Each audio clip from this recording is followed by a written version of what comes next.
Okay, what are you saying, people? Welcome back to another live stream. Hope you're all doing well. Like always, guys, any pairs you're looking at, feel free to let me know in the chat. We'll take a look at it, see what's going on. Yeah, any page you're looking at, put it in the chat. We'll see what's going on. If you do want to join my Telegram, I've got a link to that in my description. I post my watch list for the week and also the trades that I do take. So feel free to go check that out if you want to. And I do have my affiliate link there for IC Markets. If you're indeed looking for a broker, feel free to go and check that out as well. But yeah, we'll get into it, see what is happening in the charts today. Gold, yeah, sure thing. I'll start on gold. Gold was very bearish yesterday. We absolutely melted. Last time we were looking, let me actually get the watermark back on. So yeah, gold actually melted to the downside. We were expecting that move to the downside for gold. We're talking about gold. I said yesterday that my targets are around 1770 coming into this daily key kind of region where we've been bouncing from for quite a while. So we're looking for price to come into this zone here. You can see we smashed straight into that area right now. But I was looking for gold to actually pull back one more time before this sell-off did happen. I was looking for a little bit bigger of a pullback for this one into the 1830 kind of region, then the melt to the downside, but we broke out the consolidation here, broke to the downside, and yeah, absolutely murdered gold here. So yeah, gold looking very, very bearish. We expect to see a pullback now. We've taken out that low. You do expect to see some retracement. But yeah, I'll be careful with gold because gold is still looking bearish. How's the dollar looking? Dollar's still looking very, very strong, so that should keep gold bearish for the time being. We are coming into a very key area of higher time frame support, daily, weekly. You know, this zone here, you can see on the weekly time frame, we bounced many times from this zone. So typically speaking, buys from this area could be nice for gold. It could be nice, but I would be careful because of right now, you know, we are still definitely very, very bearish. So yeah, gold, I'm not too sure because kind of hit the target for gold. So I'm waiting for price to react with this one before I make my next call or next kind of move for this one. Because I would expect to see some retracement now, but we could definitely keep falling. All I can say for gold right now is that we are trading at a nice level of support where potentially there could be some buys. We need a little bit more information for that.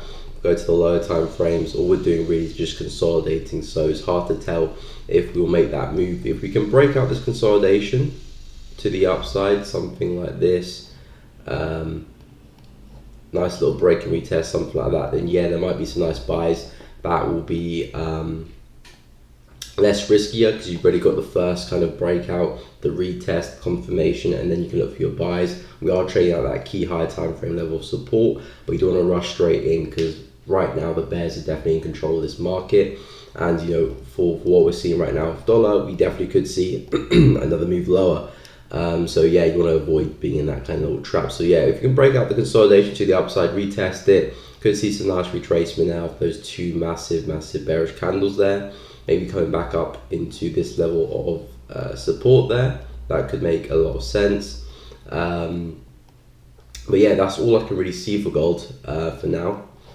Because you kind of hit the target, waiting for price to do something. So yeah, I'm still bearish on gold. I'm still bearish on this one, but we are coming to a key support where people can look to take some profit now. And we might see a little bit of recovery. So yeah, breakout and retest of that consolidation at around 1772 and a retest of that broken support there.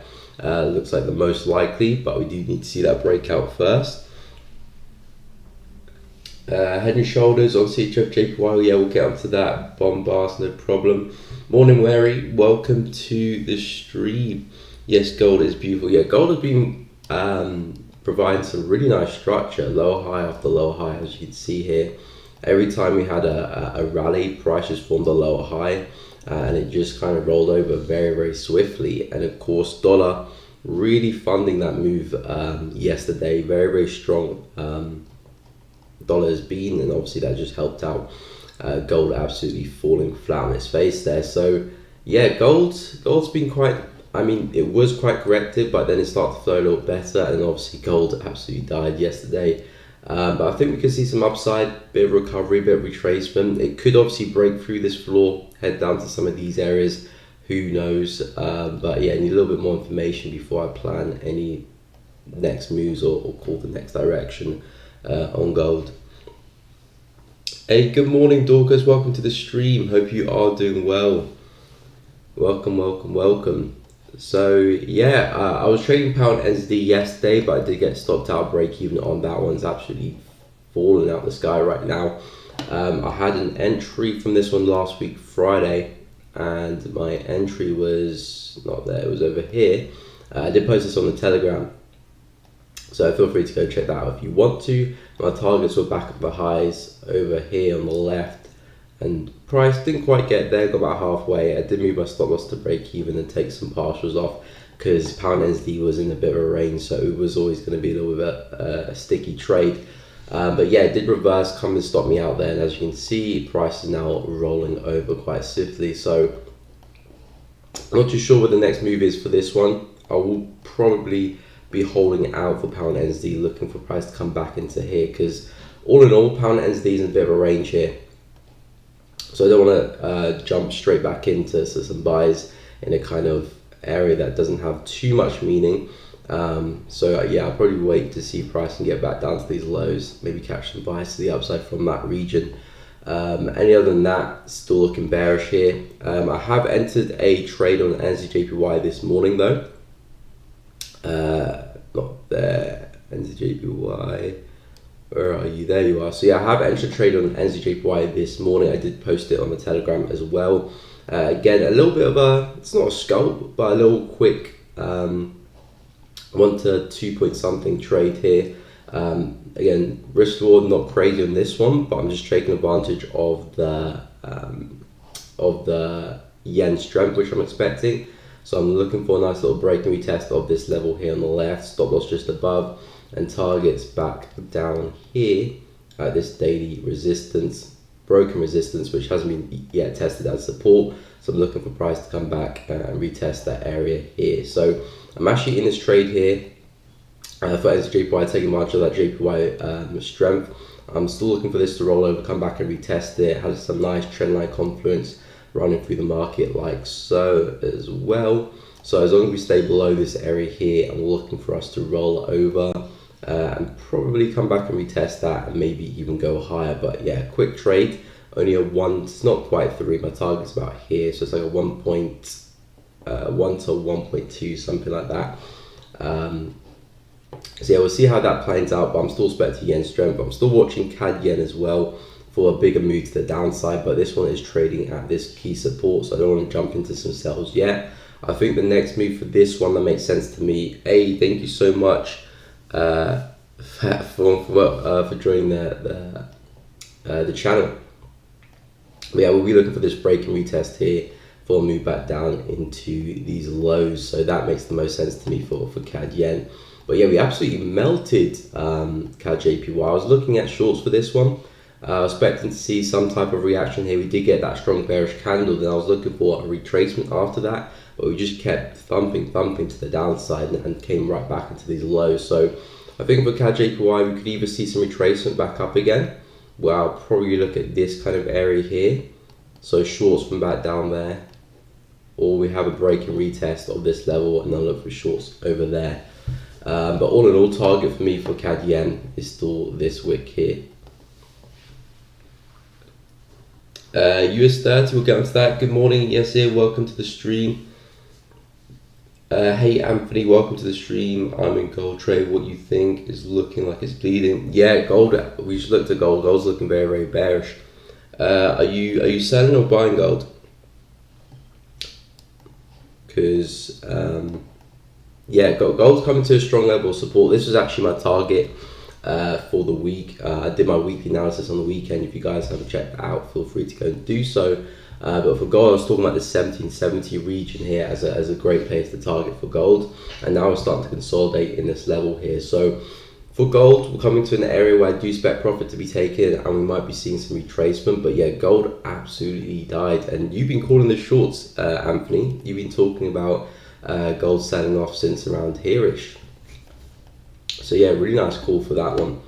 But yeah, gold's still looking bearish, and of course dollar's still looking very, very strong. So I wouldn't be surprised if we do see gold continue to melt. If we do, I mean, there's some areas here. We've got this wick here. Price can go and take out at 1753. Maybe some areas here, but that's a bit of a bold statement. But I wouldn't be surprised if we do. To be honest, it is gold at the end of the day. But yeah, gold's at this area. I'm looking for some retracement. If we can break out that consolidation to the upside, we might see a retracement back into that recent swing low there. If not, of course, we break to the downside, retest that, we could continue to fly. We've got that wick there at 1753, which could be an interesting target to have in mind. But yeah, I'm still bearish on gold. I'm not looking to buy it. So there could be an opportunity in the break and retest, but I'm focusing on some other pairs currently right now. I was actually looking for gold to come up one more time into the 1730-ish, 1725, 1730, and then melt to the downside. But we kind of just stayed within that structure of lower lows and lower highs consistently, and absolutely dropped to the downside yesterday. So yeah, great move to the downside on gold, and well done if you caught that. Hello Ibrahim, welcome to the stream. Good morning, good morning, good morning. Hey Modi, welcome to the stream. What's up? I am good. How are you? How are you? Any pairs you guys trading or looking to trade, or on the watch list or anything? I'm mainly focused still on the JPY pairs, still looking to short them. GJ and Miss GJ, absolutely gutted about that one. Again, didn't get my entry for this. Well, I did get my entry, but I missed the entry, which would have been there. And my targets for this one, right back down at this wick here at 159.9 something, down at that wick basically. So yeah, missed this trade, gutted, but hopefully CAD JPY can retrace anyway, so I can manage to catch that one anyway. That would have been a nice trade there, 1 to 3.62. Of course, it hasn't hit the target yet, but I still would expect price to do so. Might see some retracement or something, but I would expect price to continue south. But yeah, GJ for me still bearish, expecting that wick to be taken out. Overall, I'm just looking for price to get back down at this key level of support here. Just below 160, which is a very key psychological level. That is the area I'm expecting pound yen to head back into. So yeah, still bearish on the JPY pairs. Again, not looking necessarily for the reversal, but just expect them to take a bit of a breather coming into the new quarter. A lot of them are trading at some new highs. So I do think we can see some downside off them. And pound JPY, I still think there's a fair bit left in that one as well. In Euro JPY buy at the moment, Euro JPY buy. We'll take a look at Euro JPY. Lovely week. Sold Euro JPY last week at the highs, and sold yesterday at 142.391. Yeah, I mean the JPY pairs have been melting. Euro JPY, especially yesterday, with Euro USD melting as well. Please USD Cad, of course, we'll get onto that. Yeah, where it is Euro JPY. There you are. Okay, so yeah, Euro JPY, yeah, absolutely died. Is that yesterday? Yeah, that was yesterday. Wow, that's a huge Forex candle. So yeah, absolutely died Euro JPY.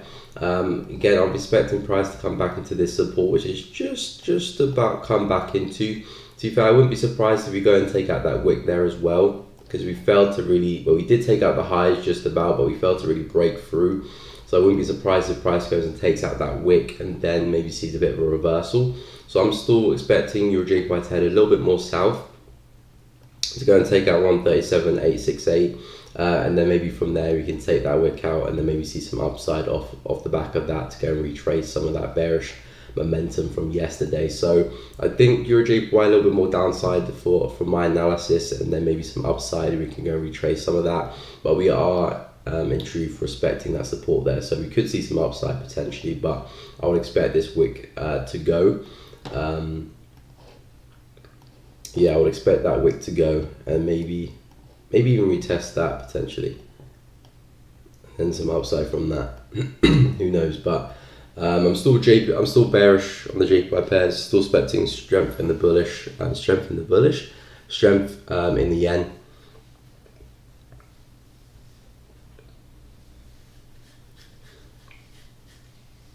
Yeah, we'll take a look at Usd Cad. Lovely week overall, lovely month.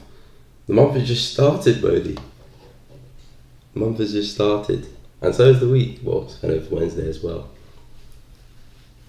But yeah, when you catch those moves, you know, it could obviously just get your week over and done with. Okay, you're still bearish in JPY pairs, but I think it might retest back a little. Yeah, they might be. Well, to be fair, that some of them are in need of a pullback. To be fair, especially CAD yen, which is absolutely melted with those 3 candles. So I wouldn't be surprised if we do have a pullback. But again, never say never in the FX markets. Sometimes we just keep going and keep pushing. But yeah, we do need to see a pullback, you know, to keep the trend healthy. But yeah, I'm still bearish on those pairs. So on the lower time frames, maybe some buys there can make a bit more sense. But I'm looking at the 4H and higher. I'm waiting for sell opportunities for these guys.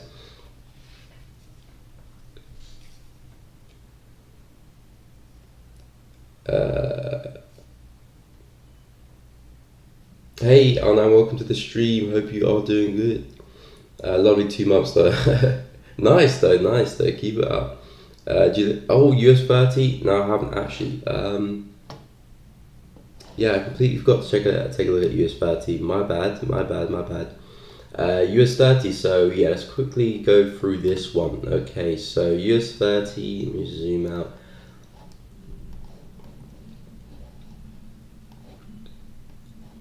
Oh, it came so close. Okay, so yeah, US 30. So yeah, it's still bearish on this one. We're still failing to break through this resistance here. As long as we stay below this level here, 31,110. As long as we stay below this, I'm bearish on this one. Looking for a drive back down to the lows. We've got this wick here on the weekly, or this resistance, I should say, on the weekly, which was our last major high. You can see this where we had that massive meltdown. That gave us a correction. That was COVID, I believe, February 2020. So that was our last major higher high. Sorry, got my lower highs mixed up. Last major higher high in reference to this high up there. So I'm expecting price to come back and retest this, and it came so close with that last bearish move, and I'm expecting us to go and fill that to the downside and come and test 29,589. So I still see some more downside for US 30 here, and as long as we stay below that resistance, I would expect that move to happen. So yeah, sells on this area look the best. If we do break through this level, break and retest, we can go higher, go fill that gap to the upside there at 31,800. So if you're looking for buys for US 30, I recommend a break of 31,110. This level here, and then some buys to the upside there would look the best. But for me, I do have a bearish bias, sell bias. I'll be expecting price to come back into the lows here.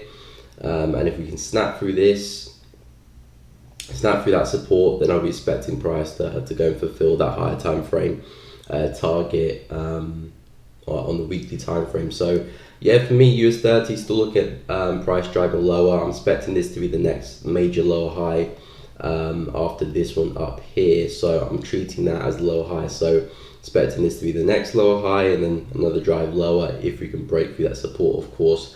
But yeah, sells on that, probably drop to the hourly, maybe move a little bit sideways. But if we have one more drive to the upside, test that could be a nice little entry signal.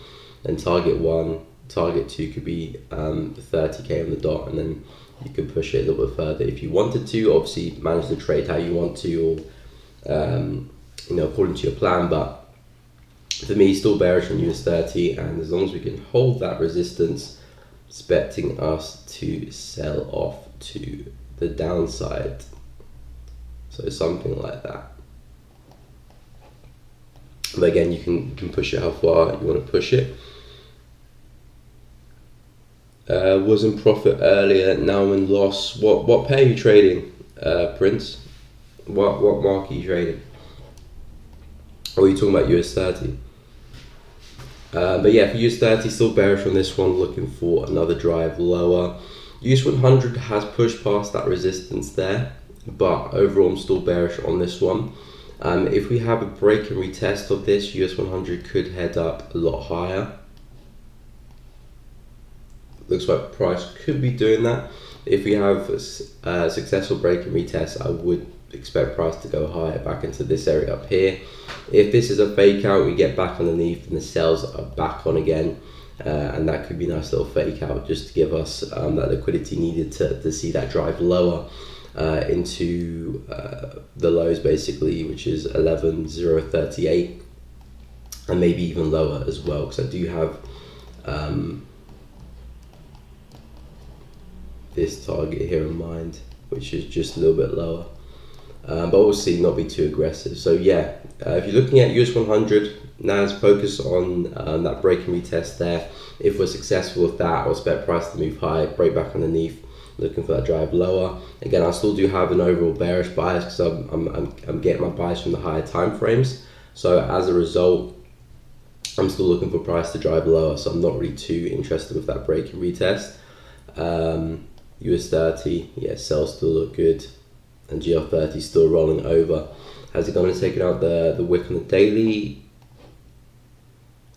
No, it's just coming just above it. Wait, has it? I don't know.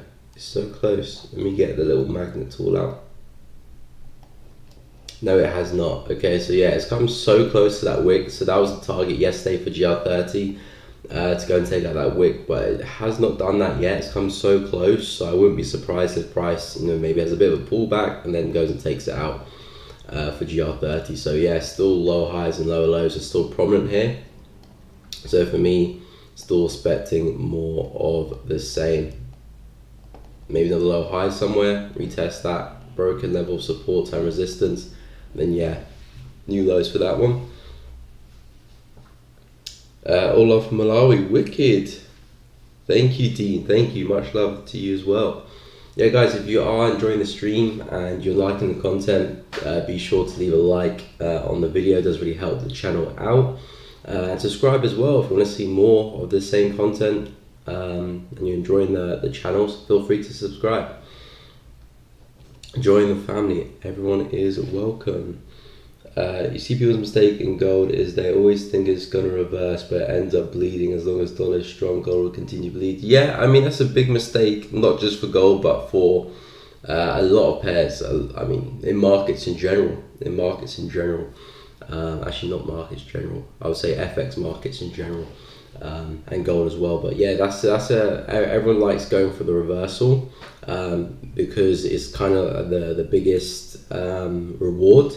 If you catch the reversal, you get to ride the whole move, and generally speaking, reversals are normally quite impulsive as well, so it's very enticing to go for the reversal, and it's a trap that a lot of people fall into, and a trap that I fell into a lot, which is why I focus more on continuations now rather than going for the reversal, because generally speaking, continuations work most of the time. You don't have to have extreme technical skills to spot continuations. They happen frequently and a lot. As long as the market's making lower highs or higher lows, you assume it's going to continue until that structure is broken. Very, very simple. So yeah, I mean, I sometimes go for reversals, but only when the probability is a little bit more in my favor. But yeah, continuations for me is what I mainly trade the most, and yeah, I completely agree with that. A lot of people go for reversals, and you have to be very, very careful, because that's where a lot of money is lost. Just providing liquidity for the market to go higher or go lower. So yeah, I completely agree with you there, Anthony. Hey Mem, welcome to the stream. I'm good. How are you doing? Welcome to the stream. 15,800. Yeah, I'm not too sure about that one. I don't understand that one. Krishna. But yeah, so my main focus is still going to be on the JPY pairs. I'm not too sure about the dollar pairs anymore. They're all still very, very bearish still. I mean, I had a look at DXY quickly, and that one's still flying. And yeah, DXY is just trading some uncharted territory right now, because we've taken out monthly highs a long time ago actually, which was back over here at 103.815. We've taken out those monthly highs, and now we're just going to take out the daily highs here. So the market is just keep pushing. So I wouldn't really try to anticipate any sell-off right now for DXY. I mean, you would expect to see some retracement, but you wouldn't want to trade that retracement, if that makes sense.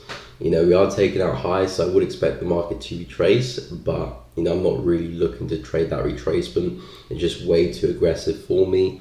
Hey, thank you so much for subscribing, much appreciated. But yeah, that market is way too bullish to do anything really. I'll wait for a pullback at least, and then look for some buying opportunities on the retest of that, and kind of on the breaking retest for Euro USD as well. But yeah, DXY, if I go on the monthly time frame, again, we haven't traded these prices since 2002, same as Euro USD. We are coming into this kind of area here on the left where there was a lot of wicks, and then we absolutely dropped to the downside here. So from this kind of 107, 108 area could be the place where the market is headed to before we start to see some downside. Again, all of this is very speculative though. You know, I'm just mapping out some areas of the past. Whether price respects that or not is completely up to price. I'll judge price action when we get there, see if structure starts to shift on the lower time frames, hourly and full H. And when it does happen, then we can expect to see maybe some nice sell opportunities on the dollar, buy opportunities on Euro USD and pound and all the other dollar pairs. But as of right now, everything is looking very, very bullish. So if you aren't, you know, trading with that dollar strength, in my opinion, it's probably just the best time to just be sitting on your hands and just waiting for dollar to make its next move. And as of right now, it's still to the upside. So yeah, I wouldn't really be doing anything with this one. Can Euro USD be a good short from 1.0230? Okay, I'll take a look. Hey Tix, welcome to the stream. How are you doing? You still in USD CHF? Still long on USD CHF? But yeah, I'll take a look at Euro USD. So we'll go on to that one. Where is that? 1.0230. 1.0230. That's pretty much where price is trading right now. Yeah, I wouldn't. Okay, so I see what you mean, the breaking retest of that support there. Yeah, I mean, it does make sense. It does make sense, but you're trading to an abyss. You know, you're trading to abyss. There's not much here. There's not much here. The next kind of area of support I'm looking at for Euro USD is 1.02, and that's looking all the way back, you know, on the weekly time frame. You know, seeing what happens over here. You know, that's what I'm looking at. Where is it? So over here with these kind of wicks here. So that's kind of the next area of support I'm looking at for Euro USD, which is at 1.02-ish. But yeah, on the lower time frames, you know, there's nothing really on the left to look at. So yeah, that breaking retest does make sense. Obviously, we're breaking through the support. All the market has done the past kind of few hours is consolidate, and it looks like we are breaking out that consolidation. So yeah, the breaking retest does make sense. And targets for that one, I'll probably say 1.02, because there's nothing else to really target other than that. So yeah, it does make sense. But yeah, I'll just be careful, because we're obviously trading at this kind of middle of nowhere area where price is still trying to find that level of support where it can rebound from. But yeah, it does make sense. It does make sense to break and retest that consolidation. I wouldn't push the trade too far, because again, don't know where the market's going to find support and retrace. It could just keep melting for the next few days, or it could start to retrace, you know, later today. We don't know. So I'll be careful with that one and manage that trade closely. But yeah, it does make sense breaking out that consolidation, retest, and then continuations to the downside. So yeah, that does make sense to me. And obviously just looking at the DXY there as well, still looking very, very bullish. And we could be heading up to that kind of 107, 500, 108 area of resistance as well, so that they're both in sync as well. But yeah, I would be in and out of that trade, not try and marry into it too much. But yeah, pound USD still looking bearish. Has that one taken out its lows? Yes, we have. So yeah, pound USD, we were looking at this one coming down further into the lows there. That wick 1.193 something, 1.19338. And yeah, now we're just going to take out that wick. So yeah, pound USD trading at this kind of all-time low support level on the monthly time frame. I'm wondering whether we can reverse from here for pound USD. You know, we were here in 2016, here in 2019, here in 2020, and every time we came into here, we threw a few wicks into the zone and we reversed. So can we do that again? Potentially, but we need to see a bit more information and a bit more development if we are going to look at that reversal, because we could obviously come back down to the lows of the wick here, which are the all-time lows for pound USD off the back of COVID. We could actually be heading down to 1.14. Didn't get my entry, waiting for the break in. Okay, fair enough. You see Jeff's be looking quite bullish though. I had a look at that one before the stream. Yeah, that one's pushing up quite nicely. Obviously another dollar pair, so it is riding that strength of the dollar currently right now. But yeah, it is looking pretty strong, coming into some areas of resistance now, so I'd watch out for that. Wait for the break and retest 97058. 97058. So you're looking for the break and retest of the highs there, I suspect.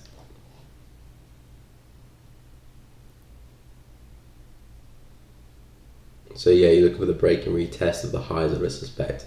I've got that at 0.7041. Must be using different brokers then maybe. But yeah, it could be aiming to the high of that wick potentially, but obviously be careful because this zone is a bit of a resistance area on the 4H, so I would be a little bit careful. But hey, if that dollar strength keeps up, I wouldn't be surprised if we keep pushing through this area here. And I would expect price to eventually get back to this kind of area here, so something like that could be nice for USDCHF.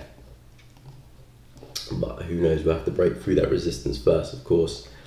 But yeah, USDCHF still looking bullish, obviously riding that dollar strength there. I'm still expecting that one to head higher, back down to those highs. So if you can break through this region here on the 4H, then I would expect price to push through. I think your target was 1.000, which is kind of around where I'm looking at as well for that one. So yeah, it does make sense. And USDCHF still bleeding. I remember you were talking about a pullback on this one into that area there, which still could happen. But again, still bleeding to the downside. I think Euro just very, very weak right now. I'm looking against across all pairs. Euro Pound kind of heading to the downside. Euro Cad, that one's bleeding. Euro JPY still looking quite bearish. Euro NZD, that one's bleeding. Obviously Euro USD, that one's bleeding as well. So yeah, Euro is definitely very, very strong right now. I don't know if that's I think that is fundamentals playing a part there.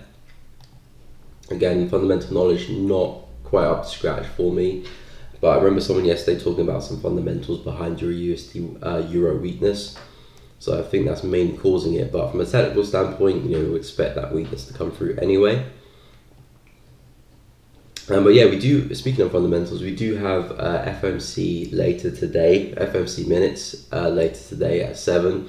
So watch out for that if you are going to be trading at that time, of course. I don't know how that will affect dollar, and obviously we do have NFP this Friday as well. So that should be interesting. But yeah, I'm still bearish on the JPY pair, still looking at shorting CAD JPY if you can break through that area there. Still looking at pound JPY if we can have a pullback. I don't think we will. We might just continue to fall. But if we do have a pullback for some reason, that'll be beautiful. I'll get into that and short that one back down. Missed that entry up there, absolutely gutted. But can't catch them all. AJPY still expecting that to roll over to the downside. I'm currently trading NZJPY right now, looking for this one to roll over. Again, it's not really a swing trade for this one. I'm going for a bit more of a closer trade. It's about 1 to 1.26 risk reward. It's not the best risk reward in the world, but the probability is quite high. So still looking to take advantage of that JPY strength there, see if I can get that continuation back down to the lows. I do have good technicals in my favor. I've got that trend line which is acting as really, really nice resistance there. Price broke above, used it as support briefly, bit of a fake move to the upside, smash straight through, and looking to see if you can hold that resistance, that trend line, to roll over. And I'm also using that level of support there as well, time resistance, for my trade entry. So a little bit of a trade here, not the best risk reward, but hey, profit is still profit. We'll see what happens with this one. I did post this on my Telegram this morning, and yeah, I entered on that candle there. Actually, entry was a little bit tight up there, and the target is down there 82,736, which is that broken level of resistance on the daily time frame. I'm looking for price to come retest that as support there. So I'm going to see how this one plays out. I might leave some on the table to trick a little bit further to some of these areas of support, just to see if I can maximize that risk reward a little bit better. But I understand the trade is just a little kind of push here, so I want to be in and out fairly quickly, and then I might leave some to run. But yeah, that's the current trade I'm in right now, NZJPY. I was in longs yesterday for pound NZD with my entry on last Friday actually, but then I did get stopped out at break even after price rejected that resistance. As you can see, came straight back down against me. My targets were up here, and the price did reverse. So this one was a break even / partial win. Did secure some partials up there, but obviously price come back to stop me at break even. But for this one, I think I'm going to let it be now for pound NZD. Hey, thank you so much, P Square, for subscribing. Much appreciated.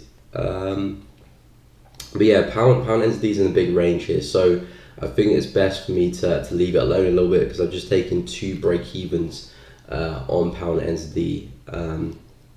Recently I had another long trade from over here, over there, stop loss just below the support, and I was looking for a push to the same target into those highs. That one again, break even. After that push to the upside, came back down, hit my break even. So yeah, I've taken 2 break evens recently on pound NZD, so I feel I'm just going to let this one be. It might drop to the downside back into the lows here. If it does that, I'll look for some buys to take it back up again. Not back to the highs, of course, but see if I can get a bounce somewhere. I don't know.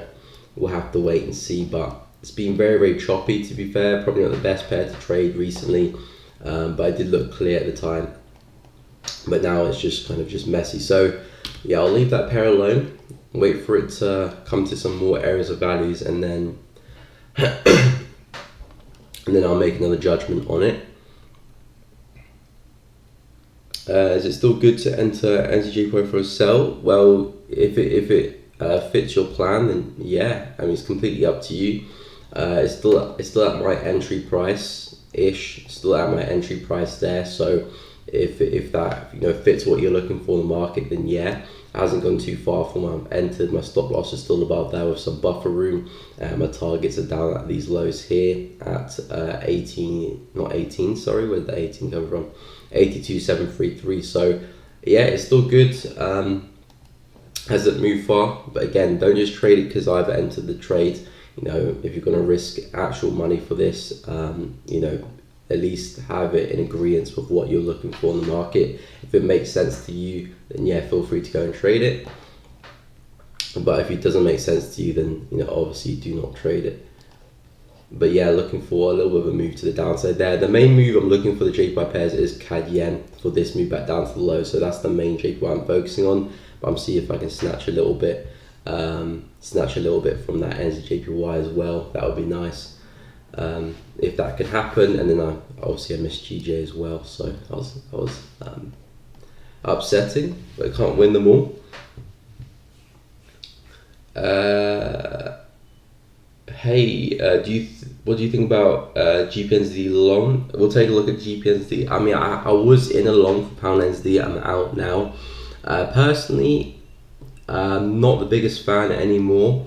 Because I'm kind of just classifying this as a big range really. So the areas of value to me for pound NZD are down at this area here rather than getting in here. If you're looking for long, then I'll probably say at least wait for this kind of support level here. Let me make that different color so you can see it a little bit better. At least wait for price to get to that level of support there, because from here you could probably see a nice bounce. From where price is trading right now, it doesn't make too much sense to go long, in my opinion. The bears are definitely in control of this market, but from here, if you can see some nice wicks coming into 1.93, might see a nice bounce for price to go high. You can take advantage of that. But yeah, I'll wait for price to get back down here before I get long, or maybe here. I'll have to see how price reacts, but that will be a nice place to get long again.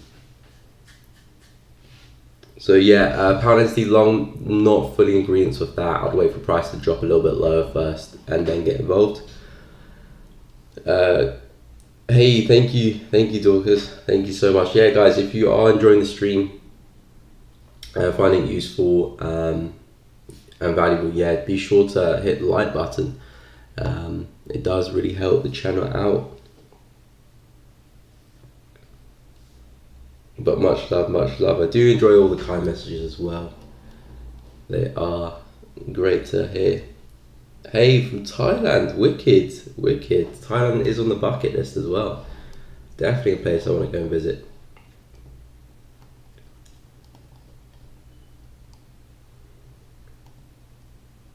Definitely a place I want to go and check out. No problem, man. By the way, my name is Miko. It's not Mike. It's Miko. I mean, Mike's a decent name, but it's not quite my name. My name is Miko with O at the end.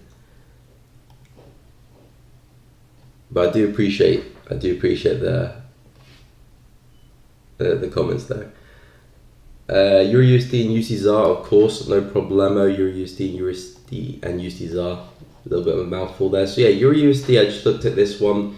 Someone was talking about looking at some shorts, which do make sense because we've broken out this consolidation here. As you can see there, we've broken out that consolidation, and I do have a support area at 1.0200. If I go on the daily time frame, not weekly time frame actually, if I go all the way over here, there's this kind of zone here which I'm looking at price coming into for Euro USD, which is around this this is a 1.0200 mark. So I'm looking at price coming into that level there. But yeah, with Euro USD, we're kind of just in free fall right now. Price needs to find a level of support before it goes and makes its next kind of major move right now. So I'm kind of just, thank you so much for subscribing, bro. Much appreciated. But yeah, for me, Euro USD still bearish. It looks like it's breaking out that consolidation, so a little break and retest of that would look good. And then yeah, push to 1.02, and I'll be out fairly quickly. Manage that trade closely because we're kind of in the abyss right now. We don't have much to reference to for Euro USD, so I wouldn't want to hold on trades for too long for this one, buying or selling really, until we start to see some structure in the higher time frame start to form. You know, hourly, 4H, daily, even that would be nice if you can get some structure on those time frames, because then we can get some better trades in the low time frames, and some more probable entries as well, because you know our last kind of support / resistance level for the daily is back up here, and we're kind of just falling in the abyss right now. So yeah, still bearish in Euro USD. Dollar's still very strong, so I would expect price to continue down. And yeah, 1.0200 is my next target. We might even go to 1.01 or even 1 as well down here. So I wouldn't be surprised if we do keep falling, but I wouldn't really trade that. The way I would go about that is just taking advantage of those lower highs and the lower time frames, like the 15-minute, 5-minute, be in and out. It just takes small bits, because even though I do see the market falling into these areas, it's all speculative. There's not really, you know, much that I'm going off of apart from the support resistance over 20 years ago. So whether it reacts now is completely up to price. So yeah, the best way to trade Euro USD right now is just take advantage of those sells and the pullbacks and low time frames, and just be in and out, and not try and push the trade too far. But yeah, that's what I'll be looking at Euro USD. Thoughts on shorts on CAD JPY, target 137,900. Yeah, I'll take a look at CAD yen. That is a pair on my watch list actually. I'm actually looking to trade that one. So I'm actually looking for some entries. What risk percentage would you go for on Founder Challenge? Best regards. When you're talking about funded challenge, I wouldn't do more than 1% or even 0.5%. I mean, to be fair, it depends what type of trader you are and how comfortable and how what's the word? How I think is comfortable the right word? Yeah, comfortable. How comfortable you are with your own trading and what you're looking for. But I find the challenge around like 10%. So 1% risk per trade makes the most sense to me. But some people would risk 2, some people would risk 0.25. So for me, 1% is a great amount. It's like a nice kind of default number to risk. Thank you so much, Master Phone Service. Thank you for subscribing. But yeah, 1% makes the most sense to me. But again, it's all about your tolerance to risk and how much risk appetite you have. Some people can do 2-3%. They're very confident in themselves and they can push themselves a little bit further. Some people are a little bit more risk averse and risking 0.25. For me, 1% is a nice amount. But yeah, you kind of have to figure that out for yourself based on your knowledge about yourself, because sometimes you could have a good strategy down, but if you're risking too much, your psychology will be out of balance and that kind of strategy will just crumble. But say if you're risking a little amount, you can really get to grips with that strategy and push it quite far, even though the profit will be a little bit less, but you can really push yourself far because the psychology is quite balanced. So you have to have that understanding about yourself, but 1% is a nice default to work with, in my opinion. But yeah, we'll go on to use Desire and CAD JPY. Oh, sorry. So is your full name Miko's your full name, or is it short? No, my full name's actually Kumiko, Kumiko. It's actually Japanese, believe it or not. Yeah, my name's actually Japanese. I think it's pronounced Kumiko. But yeah, everyone calls me Miko, Miko. So yeah. But yeah, everyone calls me Miko. So yeah, Usd is flying. So yeah, we've definitely broken through that daily resistance there. That resistance has definitely been broken here. Strong daily close yesterday, and price is still soaring. I had some targets for this one on the left here. One of the price has gone and hit them already at this resistance there, and the second one was up here with these wicks, 17.1 and 16.72.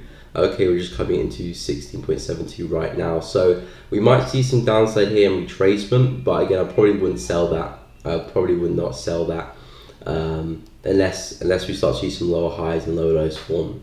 Unless we get something like this, then yeah, there might be some nice sells into this support here, but I'll be careful because dollar's very, very strong right now. We've just broken through a major level of resistance. So I wouldn't, just jump into some sells. If anything, I'd wait for a pullback to get to some buys. So I wouldn't be surprised if you go and hit 17.1 next. So yeah, UCs for me still pushing on. I'd wait for some pullbacks for this one and then get involved. I would expect to see some downside now, maybe some profit taking coming into this resistance.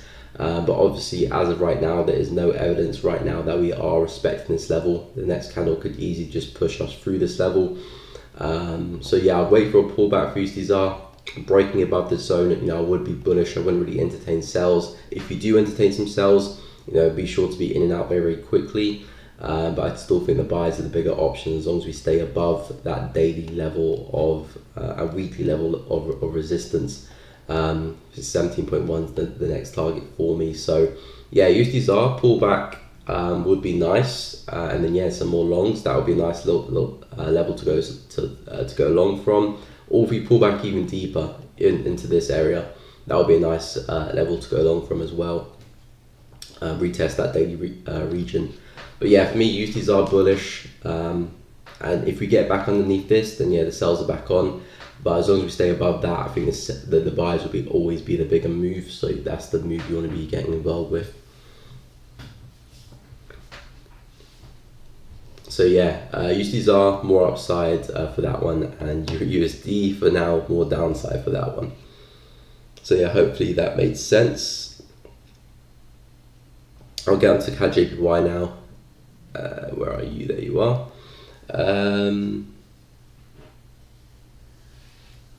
Prepping for short on US30. Gold blew my small account yesterday, but I've got to keep grinding. Unfortunate. I mean, the account's getting blown. You know, losses. They're all a part of the learning curve.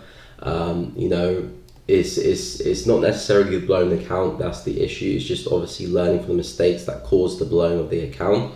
Blowing of the account is just the result of the mistakes you made. But again, mistakes is a good thing because now you know not what to do, if that makes sense. But yeah, it's just a part of trading. To be fair, I never actually blew an account because I never really had that sort of risk appetite.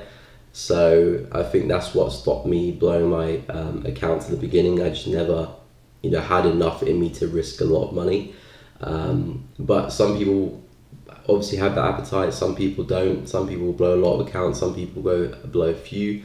But it's just what you learn from that. Take that into the next account, into your next trading, and use that as a stepping stone to push you further. But yeah, it's a part of the journey. It's progress. At the end of the day, it's progress. How to prevent false breakout? You can't prevent a false breakout really. False breakouts happen. Whether it happens if the market does it or not. It's not up to us to decide if that happens or not. The best way to trade a false breakout is to wait for the false break to happen and then get involved after the false break is confirmed. Like here, for example, got a nice level, we faked out once, faked out twice, came back. Then you get your sells, faked out again, then you get your sells. So the best way to trade a false breakout is wait for the false break to happen. And then when price gets back inside the level, then look for your sells or buys depending on what direction you're trading in. It's basically like a head and shoulder pattern really. You form the level once, you have the false break, retest it, then drop left shoulder, head, right shoulder. That's basically what head and shoulder pattern is. So yeah, the best way to trade a false breakout is to wait for the false break to happen. Again, it doesn't always happen, but if it does, wait for the retest when price breaks back under the level or above the level and then trade that. And the best way to avoid a false breakout is simply to always enter after the breakout as well, because you don't know when it's going to happen. Sometimes a false break might happen, sometimes it won't. Typically, you can see if a false break might happen if a level is very, very congested. So like, say for example, price has tested this level like 3 or 4 times now. Price has a very good reason to go and break through this level, to go and liquidate all the stop losses above this level. So a false break can be anticipated, and then if we get back underneath, then that will provide for a nice sell opportunity there, because now we had that false breakout, take the stop losses out, retest, and then drop. But yeah, the best way to avoid a false breakout is to wait for it to happen and enter after, because you can't predict when it will happen. Simply impossible really. But yeah, CAD JPY, I'm looking at sales as you can see for this one. What was your target? 137,900. 137,900. I think you might have entered that wrong. Ticks 137,900. 137,900. That's all the way up here, some all-time highs. So yeah, you must have entered that wrong. But anyway, my analysis on this one, I'm looking for price to get back down to 101,611 down here.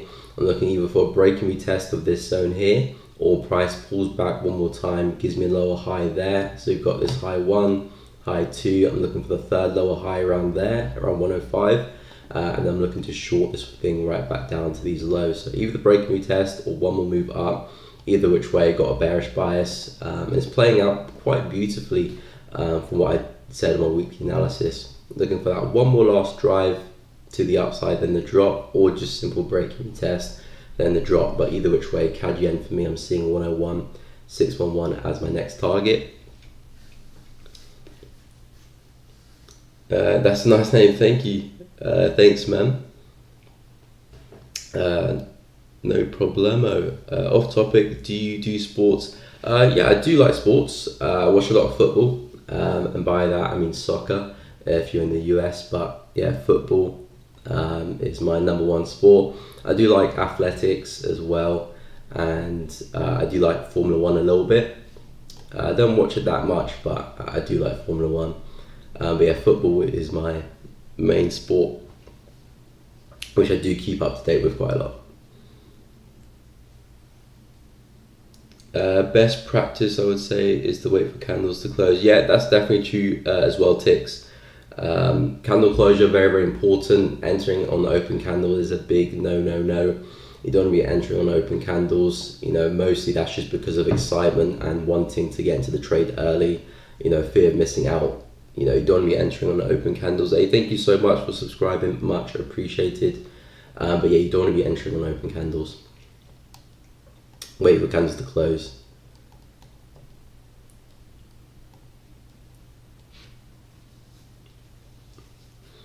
Hey, good morning, Ryan. Welcome to the stream. Can you take a look at Euro JPY? Of course, we'll do that. No problem. Hey, Miko, how do you feel when you found out your strategy was profitable? I did feel quite happy, to be fair. I did feel quite happy. To be fair, the way I kind of realized is just going back over my analysis and realizing that my analysis keeps playing out. Obviously, not all the time, but most of the time it keeps playing out. So it's kind of like a gradual realization, not like, okay, at this moment I realized it works. It was kind of like a gradual realization of seeing it play out, week after week, month after month. So it was a gradual realization. So it wasn't like in one moment I'm like, oh great, it works. I could see it working. I could see it getting to work.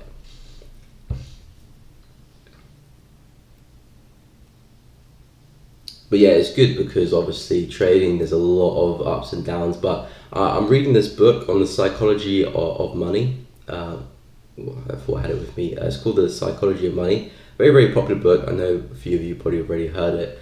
But it talks about, one of the last chapters, it talks about paying the price.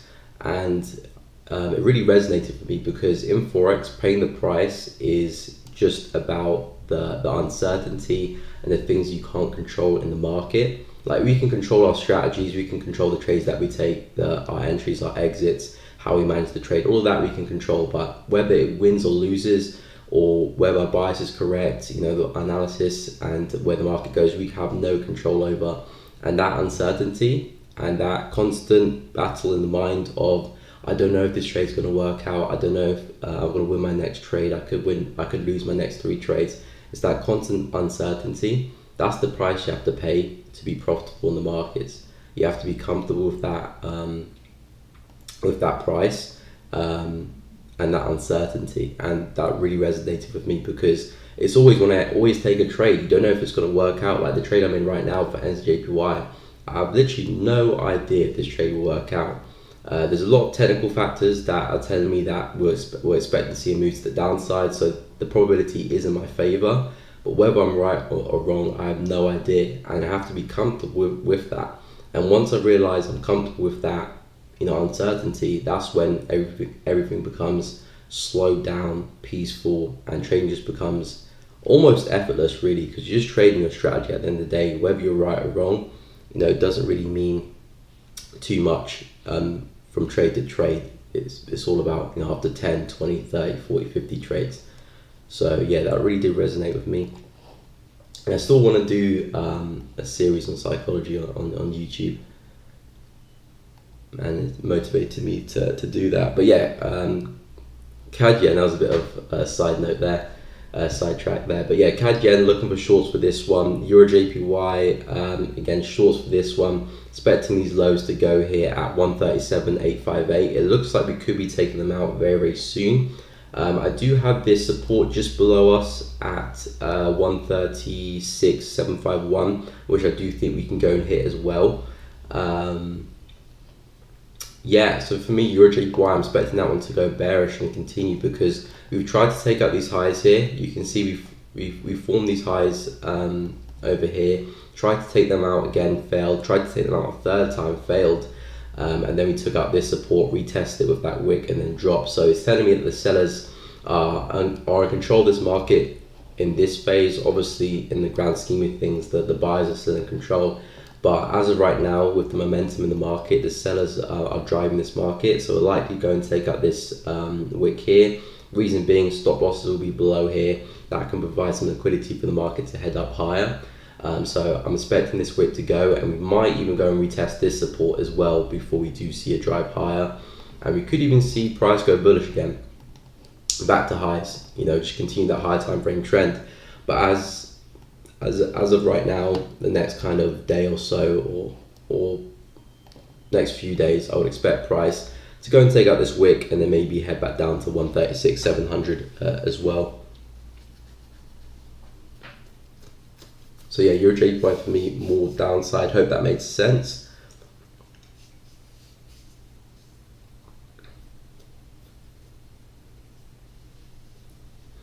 I graduated almost last month, 18 months of training, finally found a strategy that fits me. Hey, nice, well done, well done. 18 months of training, finally found a strategy out of this. Yeah, I mean, it's beautiful because, finding a strategy is also about compromisation. Knowing that your strategy won't always be right, your strategy will be wrong at some times, but knowing that if you consistently follow it, month 2, 3, 4, 5, 6, whatever months, you will be on top. It's that kind of acceptance as well, and be able to accept that as well is the difficult part, because saying, okay, yeah, I accept that I might lose some trades, but actually losing the trades and being okay with it and still keeping a good mindset that you're gonna come into the next trade full wholeheartedly, that doing that actually is difficult to do. But obviously it becomes easier with practice. Everything comes easier with practice, which is why experience in the FX markets is definitely very, very underrated. I mean, it doesn't take too much effort. It does take a lot of effort, but not crazy amounts of effort to learn a strategy. But it takes a lot of experience to carry out that strategy, and be consistent with it. Hey, what's up, King City? Welcome to the stream. Hope you are well. You helped a lot. Hey, love to hear that. I mean, that's exactly what the channel's for. That's literally what the channel's for, to help you guys out. And if you guys can find some value in this, then that's fantastic. All I'm doing here is just sharing my experience, my knowledge, my technical ability. You guys can take what you need from it, take that into your own trading. Again, everyone's different. I could teach my strategy to another person, and they could use it slightly differently. That's completely fine, because everyone's got their own unique kind of lens they look through the market. No one has the same lens. Some people see a level there, some people won't. Some people look at a level above or a level below. So everyone's got their unique kind of viewing of the market. So yeah, from the stream, guys, just take what you need. And be sure to leave a like on the video as well. Be sure to leave a like, that's crucial. So do you only do swing trades, or do you also scalp as well? Not really. I mean, this is kind of like the first trade I've done like this in a long time, to be fair.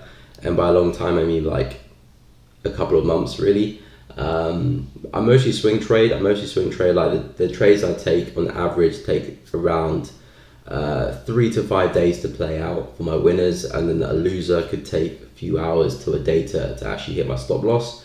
So yeah, winners 3 to 5 days. So it's kind of more like an intra-week kind of trading style.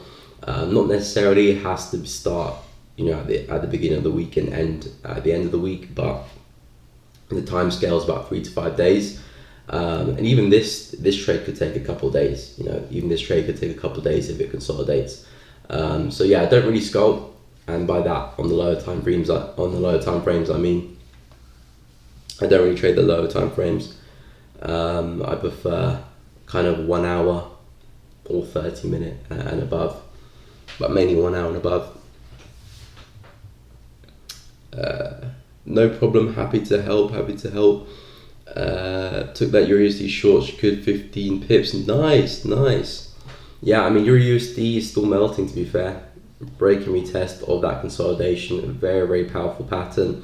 Break and retest, price did that on the 15 minute there with that wick, and it's still pushing to the downside. So maybe you can go and hit 1.0200 today, potentially. you know, everything is still looking extremely bearish for this one. So, and obviously dollar's still pushing up, so I wouldn't be surprised if we keep going. Hey, no problem, Rayan, no problem. Gold, your short thing, I'll take a look at gold. Bro, that UNZ short, I know they were gonna dump this week. Yeah, you did say that. You did say that, King City. You did say that. You did say you were gonna look to short UNZ. I was looking to long UNZ. That was my bias for the week, looking to long this one, keep pushing to 1.7. But we smashed through that support there. I didn't actually get an entry anyway, so I didn't take a loss. But my bias doesn't look to be playing out in this one. But yeah, you called these shorts, so well done for that. Looking very bearish. Where's your target for them? How far do you see this thing dropping? Obviously got clear levels of support here where we could be headed to. But yeah, we're definitely looking quite bearish on the daily. So yeah, how far do you see these falling? So I'll go take a look at gold, no problem. So your gold, for me, it's gone and hit my target for the week. I was looking at 1770 because it's a very, very key level of support in the market. As you can see, so many times the market has tested this area, bounce, bounce, bounce, bounce, bounce, broke through there, but bounce, bounce, bounce, bounce. You know, very, very many times at this 1770 area. So I'm looking to see if the market might go and retrace the upside, but on the lower time frames, it does look like we are consolidating. So I'd wait for price to break out this consolidation, retest it, and then take the move to go and retest that price swing low, which we broke through and never got the retest of. So untested support, we do have a reason to go higher and go and retest that level. But we do have to break to the upside, and it looks like we could even be breaking to the downside, and dollar's still very, very strong, so I wouldn't be surprised if we keep falling. I've got this wick here on the daily time frame, which I wouldn't be surprised if we go and take out at 1753. So the shorts could be on for gold as well, you know, break and retest that, shorts to 1753.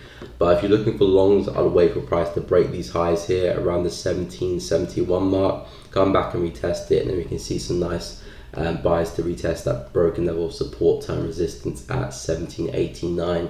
So that's kind of like my intake in gold, because right now we're just consolidating, and it makes sense because of the level we're trading at. You know, it's a key high time frame level, but I certainly wouldn't buy into that, you know, at all. Gold is still extremely bearish, you know, and dollar still driving this one to the downside, so it doesn't make sense jumping to any longs. And if anything, you know, we could continue to melt. So the break and retest, the consolidation is still definitely an option here at around 1762, and shorts into 1753 into that daily wick there, which could be taken out soon. So yeah, gold I'm still bearish on until otherwise. I'm still bearish on gold until otherwise. Until we break out that consolidation, and we can see a brief push up, but again, that brief push could even form another lower high like it's been doing for another dump, so have to be careful with the longs there. But yeah, gold for me consolidating, wait for the breakout, and then we get a clear indication of where price is going to move next, as long as it's not a false breakout, of course. But that's kind of like how I'm looking at gold. Definitely, let's press the like button. Hey, thank you, man, much appreciated. Much appreciated. Yeah, guys, if you're enjoying the stream, be sure to leave a like. It does really help the channel out. Anything on Usd Cad? Of course, I'll take a look at Usd Cad. As a swing, I see it taking out the liquidity to the downside at 15970. Look at it from the weekly. 5 lots running on it. Nice. I'll go take a look at UNZ in a bit more depth. Okay, so yeah, Usd Cad. Yeah, Usd Cad is scary. It's very, very scary, because Usd Cad could be looking to go and take out these highs here. You can see where we've wicked into 3 times now. 1, 2, 3. We have technically taken them out just by a few pips, but I think we could even explode to the upside if dollar keeps up this strength. If we do so, we've got areas up here we can go, and the reason why I'm looking on the higher time frames on Usd Cad is because, you know, there's not really much on the lower to look at other than that resistance. If we do break it, of course, we could be heading up there. So for me, Usd Cad, after breaking through those highs there, sells could be on for Usd Cad, but for me, I personally wouldn't take it. I understand where we're trading, you know, back at these highs here, it does make sense. But if we do sell off to the downside, for me, it most likely will be retracement for another push higher. The best place to buy USD Cad right now is the break and retest of this zone here at 1.30600. Nice little break and retest like that makes the most sense to me. Or if we drop a little bit lower, maybe come and retest this break and resistance here as well. Come and retest that, then boom, some buys to the upside as well. So yeah, for me, USD Cad, it's looking like price could potentially push in a lot higher. And if we clear this resistance, I'll expect price to retest that and continue to the upside. And obviously 1.29600 here as well. Expect price to continue to the upside. So we might either continue to explode, or we could suffer some retracement. And then from here could be some nice buys to take it back up again. If you come back to retest it again, that could be some nice buys to take it back up again. But yeah, USD Cad for me, since we take out these highs, I'm still bullish on this one. I'm anticipating this to be the low that could actually break through this resistance here. So yeah, for me, USD Cad, more upside for that one. I said yesterday, if we could take out these highs, I'll look for some retracement to get long, but we just kept plowing to the upside. So I didn't really get that opportunity to go long anyway. But yeah, we might get that now after some retracement, who knows. But that's all I'm seeing for USD Cad right now. I'm bullish on USD Cad, but it's definitely not at a place that you want to be buying from. I would expect USD Cad to see some downside. There might be some sells on the lower time frames here, but again, definitely very, very, very risky with what DXY is doing. So not really something I'd recommend to do. But if we do see price push down, you know, just get ready for those buys back up again.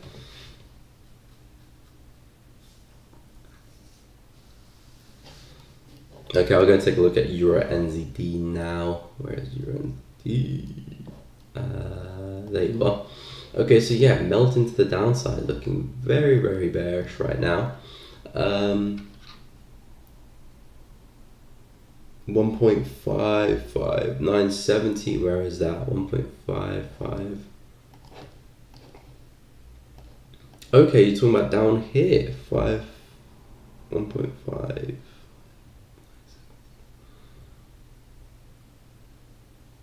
Okay, so expecting price to come back and take these lows out down here. Okay, makes sense. Okay, so what you're looking for is another lower high potentially, and then price comes back down to these lows. Okay, yeah, that definitely could happen. That definitely could happen because we had a false break here. Not definitely, but it could happen, of course. I don't want to, you know, trick anyone to any sells there.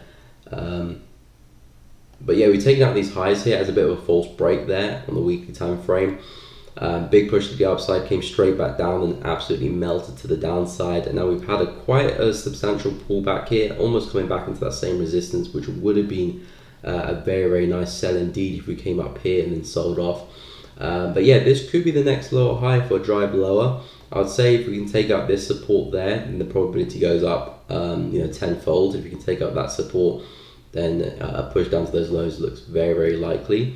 But yeah, USD is looking bearish, especially with that momentum. So we've been very, very corrective, to be honest, and now we're seeing some impulsive candles. So maybe price is setting a new direction here. If we can take out that structure at 1.64, then yeah, a push down to those lows looks very likely, to be honest. Are you planning to trade the whole swing, King C? Because that would be a colossal trade if you do that. You know, from where price is currently, you know, that's almost 1,000 pips there, if that's your target all the way down there. I'm also long on NZD Chef entry at 10 and NZD Cad. Okay, so you're banking on some NZD strength then. NZD Cad, yeah, that's pushed to the upside, coming into some resistance, so be careful at this little region here, because if we don't break through that, price could actually head south again. If you can break above and retest that, then yeah, the buys are back on. We do have some unbroken support here that didn't get retested, so we could see a move into that level there at least. But yeah, do watch out for NZD Cad. NZD Chef, how that one doing? I'm expecting to see some upside for the Chef pairs because they've been falling out of the sky, a lot of them. I've been taking out a lot of key lows, so I'm expecting them to retrace and see some upside. NZD Chef, this one's slowly pushing up. Let me just invert the chart a little bit. Okay, little head and shoulders there. Again, sometimes I invert the chart because I see sells easier than I do see buys, especially for head and shoulder patterns for some reason. I have no idea why, but that's just the case. But yeah, NCCHF is looking good. We've got a little bit of like a neckline here, which looks like price could be breaking through that. If that could snap there, and we could see some nice upside for that. You know, broken consolidation there. Could look for the retest of that at 0.6, and also the highs of the consolidation if we can break back inside of that. Something like that would look good. From the higher time frames, we've obviously taken that as lows, coming into some strong support here. So yeah, we could see a bounce, to be fair, because we've really melted to the downside there. So we could see a bounce, and price can do a little bit of recovering. But yeah, where's your target for NZD-CHF? How far are you looking at taking that that trade there? Because do you have some areas not too far away? Or we could be looking at retest of this broken support here on the left, around the 0.67, 60760 mark, which does make sense. But yeah, I'm expecting the CHF pairs to see some upside. NZD-CHF, AUD-CHF, USD-CHF, that was really pushing. Of course, dollar is helping that out quite a lot. Euro-CHF is still dying, but Euro is exceptionally weak right now, so that's still driving that one lower. And CHF JPY, I'm expecting this one to come down and see some retracement. And this one looks like a really nice head and shoulder pattern there. You can see the little left shoulder there, the head, and then the right shoulder there with that candle. And looks like if you can keep that up, we're breaking through that neckline here. And obviously the next targets will be that broken resistance here on the left to come and retest that as support at 137.478.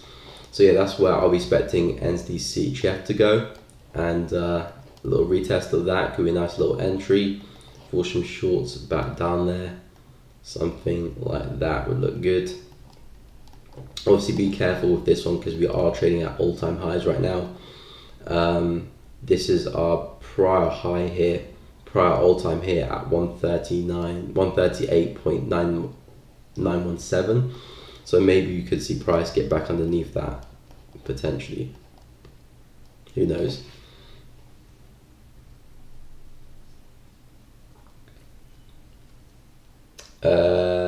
Please, how do you invert chart? Okay, yeah, to invert your chart, you go down here at the right, you see that kind of circle with spikes coming out. You click onto that and just literally invert chart, or you could do Alt plus I think that is.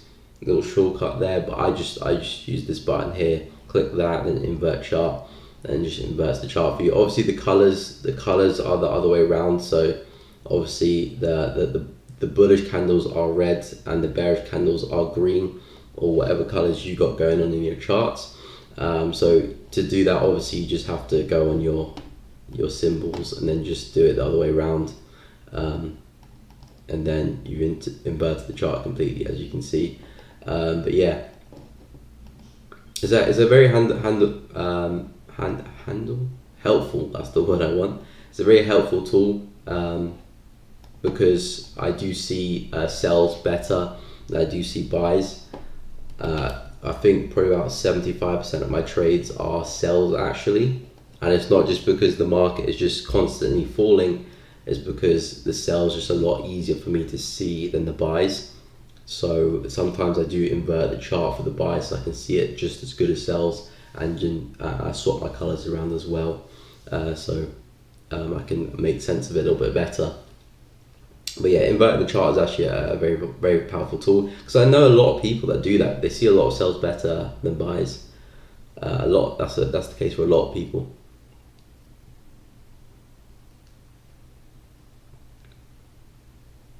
So it can help you sometimes, because I do miss out on buys if I invert the chart, it looked a little bit clearer. Yes, I'm watching them and I see if they can break level. Main focus this week is to manage them and take as much as I can. Okay, fair enough. Yeah, so see how they push. I mean, NZD-CHF and NZD-CAD, those buys there, you're taking advantage of price, retracing of this bearish leg here. Same with NZD-CHF, it's mainly the retracement, which could turn into reversal, of course. But Euro NZD, that could turn into the new kind of trend really.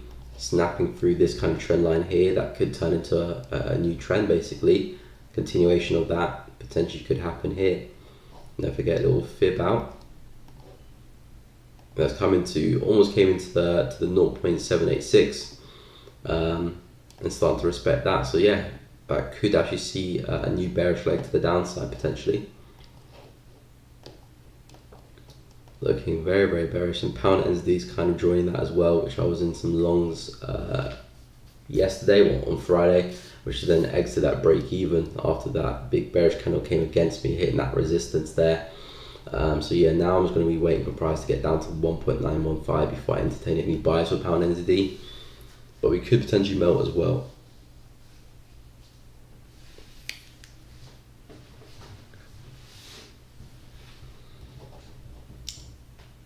Gold, yes, sure thing, straight moolah. I like the name, straight moolah. No problem, Ibrahim, happy to help. Color ain't a problem because I trade with all black. Oh, okay, trade with black candles, nice. I used to do that a little bit.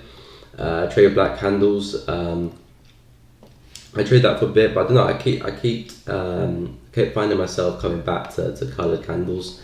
I don't know why. I do like the idea of black candles because it kind of, takes away some of the emotion of the strong, bearish candles that might entice some sellers to jump into the market, and vice versa, big bullish candles. So you can actually just focus on the structure of the market and the wicks and the candlestick closures. And once you've had enough experience in the market anyway, all black candles, you can differentiate between the bullish candles and the bearish candles. You don't necessarily need the color to understand which is which. So yeah, trading with black candles does make a lot of sense, but for some reason I just kept finding myself coming back to colored candles. But I do rate it. So yeah, for gold, consolidation right now, we're looking for price to make its next move. We're trading at a very key higher time frame zone here at 1770, where I'm looking to see if gold can retrace to the upside. We've got 1790 up there, and we've got 1753 down here as the targets. Breaks the downside out of that consolidation, looking for another push back down to 1753. Breaks the upside, looking at 1790 up there, because gold for me is still very, very bearish. But if you're looking to long, because it is a very strong level here, if you're looking to go long, I'd wait for price to clear that consolidation to at least show us that the buyers, at least coming back into play somewhat. As of right now, it looks like we could even break to the downside, so a little closure down the hourly and a retest for some sales. Obviously, wait for candle closure as well, because we do have 25 minutes before this candle does close. It could pull back up and close bullish, or it might close very bearish. We'll find out when that candle does close. But if that does give us the breakout, little retest of that, and you've got some sales to 1753, which is that daily wick there on the left, which we could look to go and take out. But obviously wait for that candle closure.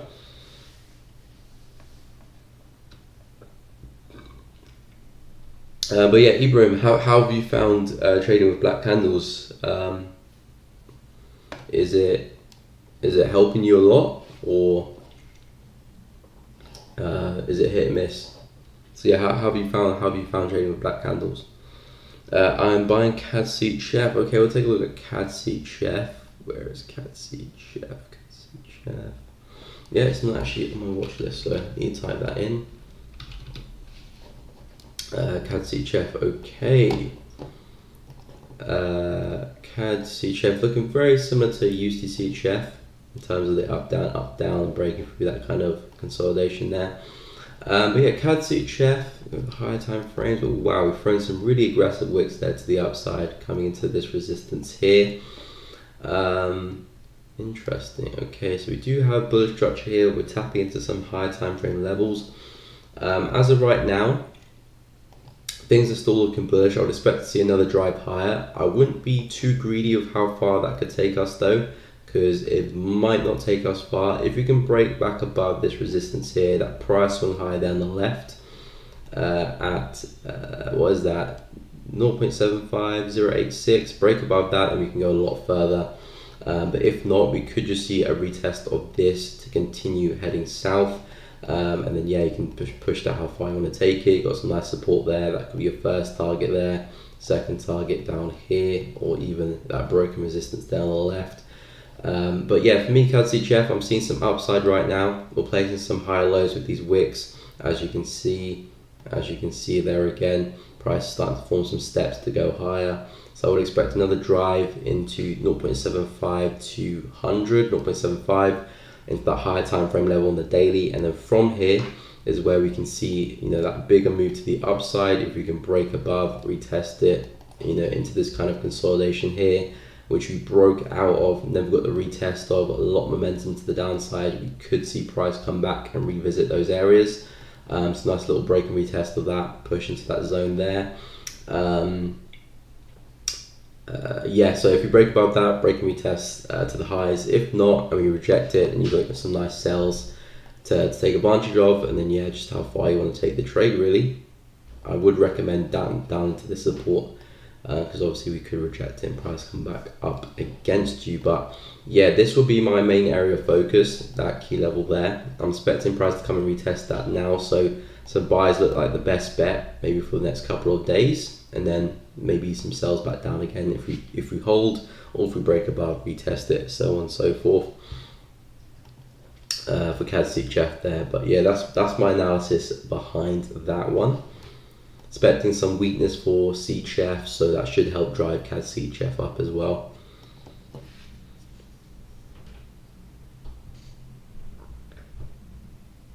Do you only trade high time frames? Yes, and by high time frames I mean like hourly and above.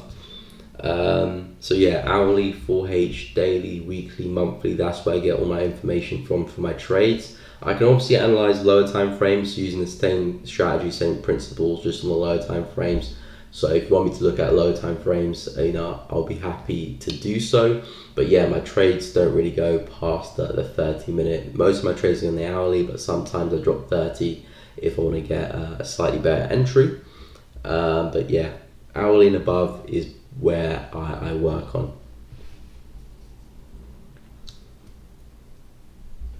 I'm actually long CAD CHF, entry at 0. Okay, you're long CAD CHF as well. Nice, King C. 0.74085, 0.74085. So from around here is all. Did you get over here? Anyway, I mean, how far are you looking to push that one? Are you just looking to manage that one as well? But yeah, I would expect it to come into that resistance. If you can snap above that, then we can go a lot further.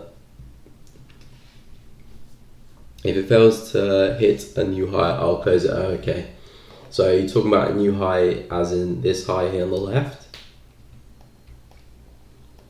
which would make sense. Trading with black candles makes it easier for me to see structure, a glance in the chart, I spot levels without even drawing them out. Nice, nice. And it's actually cool. Yeah, it does look cool. I mean, I originally saw, I think it was Sean Lee, quite a popular trader online. I saw his charts, he had black candles on. So I was like, oh, that looks pretty cool. So I put some of mine. Obviously not really knowing why he had the black candles on, it just looked cool. But then obviously as I learned more, I understand why he had the black candles, just to focusing on the structure and obviously not letting the colors, because the colors are there for two reasons: to show you the difference between bullish candles and bearish candles, but also to influence how you buy and sell the market as well. You know, sometimes just a big bullish candle can just tip you over the edge to buying the market when you shouldn't be buying, or big bearish candle can be, you know, the thing to tip you over the edge to enter some sells as well. So yeah, black candles are good when you can master them, but yeah, for some reason I've always come back to colored candles.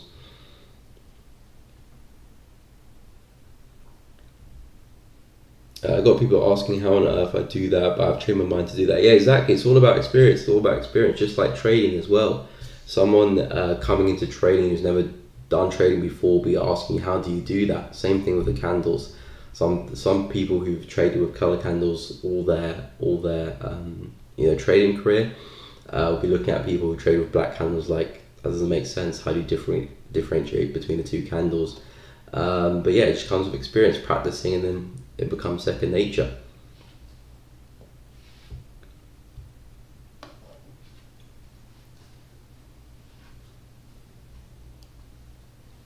Uh, yeah, okay, I'm swinging this week. Entry for swings all over the place. Nice, nice. I mean, swings are great. Swing trading doesn't necessarily mean less profits. Again, a lot of people do think that. You can be aggressive swing trader, you can be aggressive day trader. You can really push this swing trading, you can push day trading.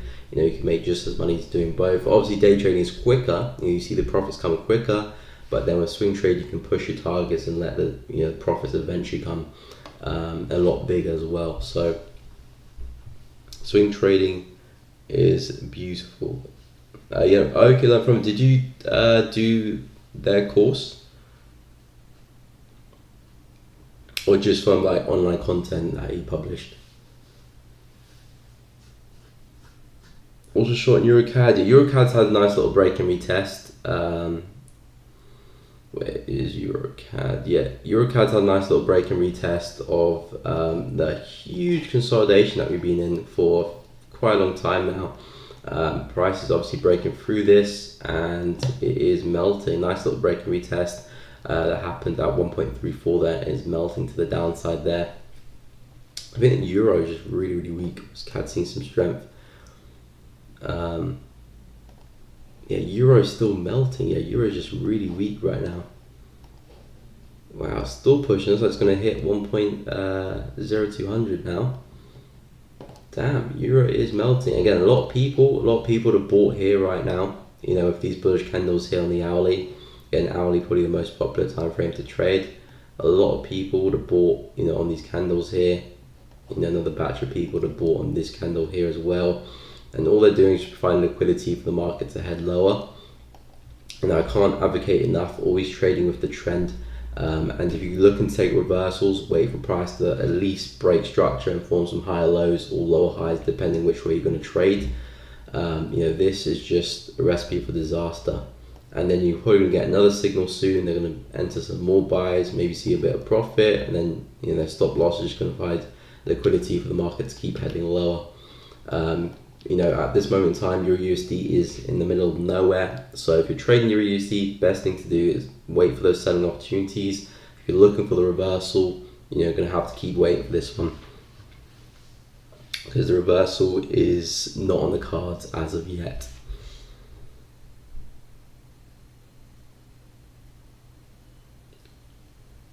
I have a small account, that's why I asked if you only trade higher time frames. Can't hold trade for too long, so high time frames always stop me out.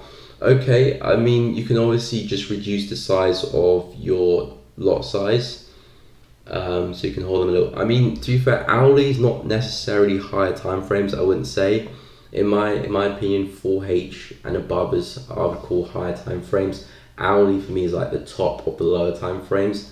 And you can take good trades in the hourly and hold them for a few hours and be in and out with small accounts, and obviously just reduce your lot size. Obviously, if you want to trade lower time frames, then that's what you have to do. I'm not saying you have to trade higher time frames, but that's obviously what I do. If you want me to look at a lower time frame for a specific pair, let me know. I'll take a look and share my analysis on it. But yeah, whatever floats your boat. Euro has just gone and smashed 1.02. Again, this is just like a rough kind of area where I think price could get to. Like, I do have another level at 1.01 up here, and another one at 1 as well, that big psychological level. So these are just the areas where I think Euro USD could look to reverse, but doesn't have to. So I'll be looking to see, if I can see some structure building up to the upside, then maybe we can take some buys. If the structure is there, back to go and retest this broken level of support time resistance. Same thing from down here, and same thing from down here. But we have to wait for evidence and more information and confirmations before we start looking for those reversals, because they're very, very aggressive with under these conditions, of course. But yeah, we're trading at those lows. It could continue further. We'll have to wait and see. As of right now, there's not much evidence there.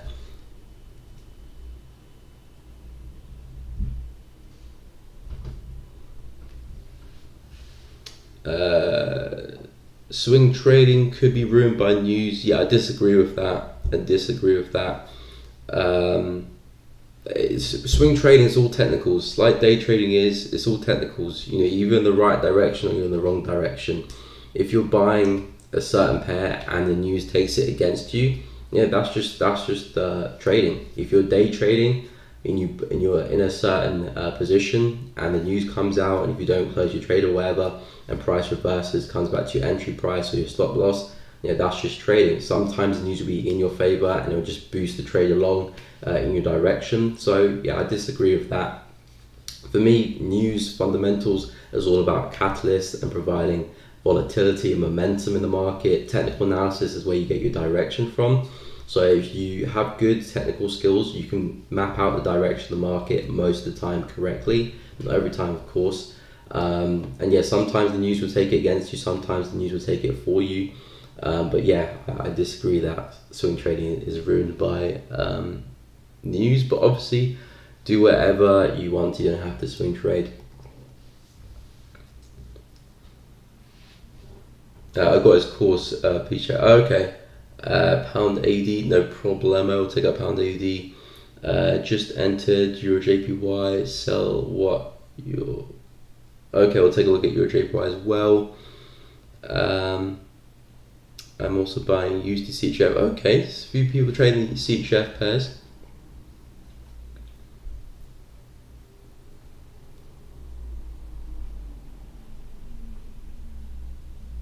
Yeah, 100%. Euro Cad.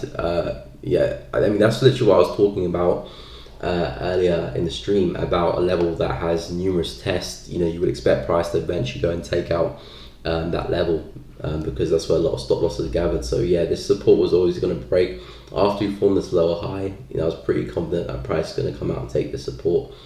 And yeah, price has done that now. So I'm wondering how far we could fall with this one.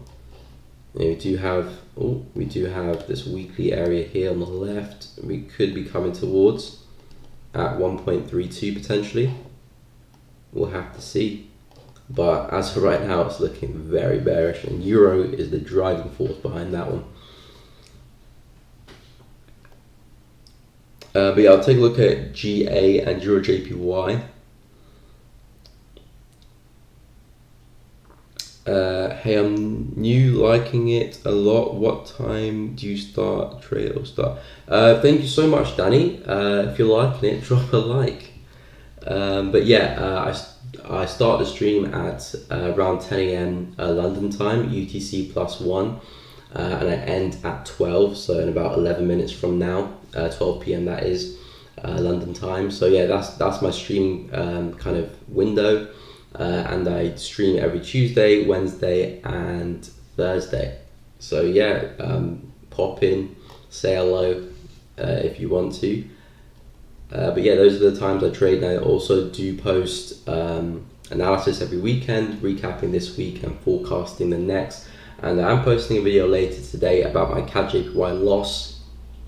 So I took a loss in CAD JPY last week, and I'm going to be doing a full breakdown on that trade, what I could have done better, and just showing that trade there, because a lot of you guys have been asking to see more of those type of videos where I do trade breakdowns, win, lose, or break even. So I'll be doing more of those videos, just breaking down my trades, you know, complete analysis, all the reasons why I enter the trade, stop loss, take profit, entry, all of that. So I'll be doing an in-depth video on CAD JPY trade that I took last week, coming out later today. So do look out for that.